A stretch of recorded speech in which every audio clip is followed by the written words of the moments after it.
Bienvenue mes enfants, je suis Baba Omar, gardien des récits anciens. Vous êtes ici sur Racines d'Afrique, là où vivent encore les légendes de nos ancêtres. Ici, chaque histoire a une âme, chaque parole a un écho dans le temps. Alors, approchez, écoutez attentivement, car l'histoire que je vais vous raconter aujourd'hui est précieuse.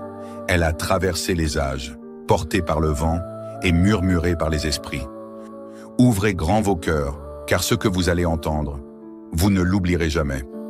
L'histoire de Nyala et l'époux de la nuit. Dans un petit village du royaume de Ndongo, vivait une jeune femme nommée Nyala. D'une beauté envoûtante, elle attirait tous les regards. Mais malgré les avances des hommes du village, elle refusait chaque demande en mariage. Lorsqu'on lui demandait pourquoi, elle répondait simplement « J'attends l'homme qui viendra dans mes rêves ».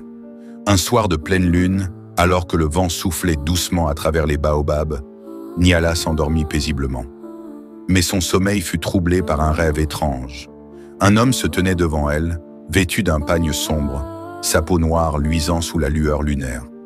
Ses yeux brillaient d'un rouge inquiétant et un sourire charmeur flottait sur ses lèvres. « Nyala, murmura-t-il, je suis celui que tu attends.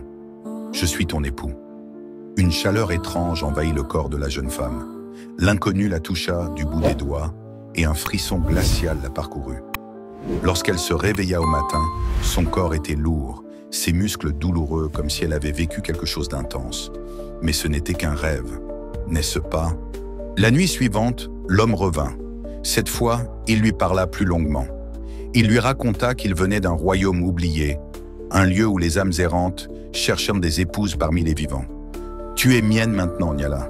Tu ne peux plus me fuir. » Encore une fois, elle se réveilla épuisée, mais une marque sombre apparaissait sur son cou, comme une trace de doigts glacés.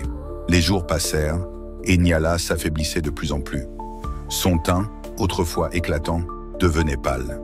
Ses yeux perdaient en leur éclat. Les anciens du village s'inquiétaient. Sa mère, une femme sage et respectée, remarqua les changements et interrogea sa fille. « Nyala, que t'arrive-t-il? Tu es différente. » Nyala hésita avant de tout avouer.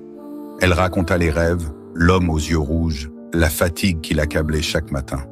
Sa mère pâlit et porta la main à sa bouche, murmura-t-elle. « Il t'a choisi. » Paniquée, la mère de Nyala courut voir le vieux Ngoma, un guérisseur puissant connu pour sa connaissance des esprits. En entendant l'histoire, Ngoma secoua la tête gravement. « Il est trop tard. Marie de Nuit a déjà scellé son lien avec elle. Chaque nuit, il prend un peu plus de son essence.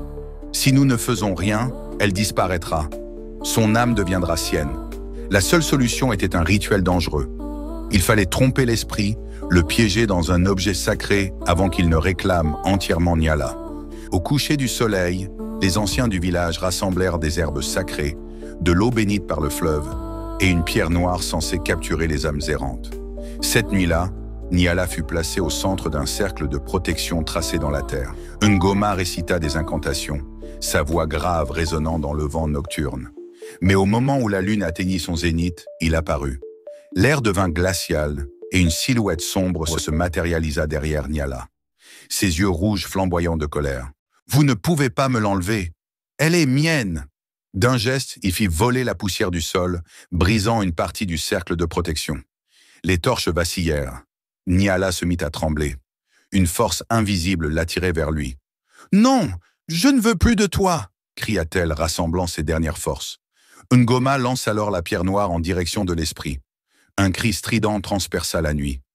L'ombre tenta de s'échapper, mais la pierre l'absorba peu à peu, l'enfermant à jamais. L'air redevint chaud et Nyala s'effondra, exténuée mais vivante. Après cette nuit, Nyala retrouva peu à peu ses forces. Mais elle ne fut plus jamais la même. Les anciens racontent qu'elle refusait désormais de dormir sous la pleine lune, de peur qu'un autre esprit ne vienne la chercher. Quant à la pierre noire, elle fut scellée dans une jarre d'argile et enterrée loin du village. Mais certains disent que, certaines nuits, sous la lumière blafarde de la lune, un murmure s'élève du sol. « Nyala, je reviendrai. » Ainsi se termine cette histoire, mes enfants. Mais rappelez-vous, les esprits de la nuit rôdent toujours. Ne laissez pas vos rêves devenir leur porte d'entrée.